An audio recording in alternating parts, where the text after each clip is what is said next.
పిడికొడు మంది విదేశీ తొత్తుల కోసం ఈ దేశ సార్వభౌమాధికారాన్ని తాకట్టు పెట్టే రోజులు పోయాయి.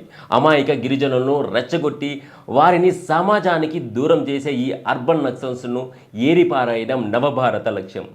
వీరి భావజాలాల విద్రోహాన్ని అణిచివేయడం కోసం నేడు దేశవ్యాప్తంగా చైతన్యం విరావిల్లుతోంది.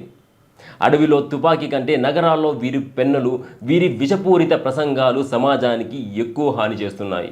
అందుకే వీరి ఆర్థిక మూలాలపై ఉక్కుపాదం మోపడం జరిగింది. అభివృద్ధి విషయంలో కూడా ప్రభుత్వం సరికొత్త పందాను అనుసరిస్తోంది. కేవలం తుపాకులతోనే నక్సలిజాన్ని అంతం చేయలేమని గుర్తించిన నాయకత్వం ఆ ప్రాంతాల్లో అభివృద్ధిని ఒక ఉద్యమంలా చేపట్టింది. 4 దశాబ్దాల తర్వాత ఛత్తీస్గఢ్లోని అబూజ్ మడ్ లాంటి దట్టమైన అడవుల్లో భూముల సర్వే జరుగుతోందంటే అది ఒక అద్భుతం. గిరిజన సోదరులకు తమ భూమిపై హక్కు కల్పించడం, వారికి అవసరమైన గృహాలను నిర్మించడం, ప్రతి గ్రామానికి తాగునీరు, విద్యుత్ అందించడం ద్వారా వారు నక్సల్స్ మాయలో పడకుండా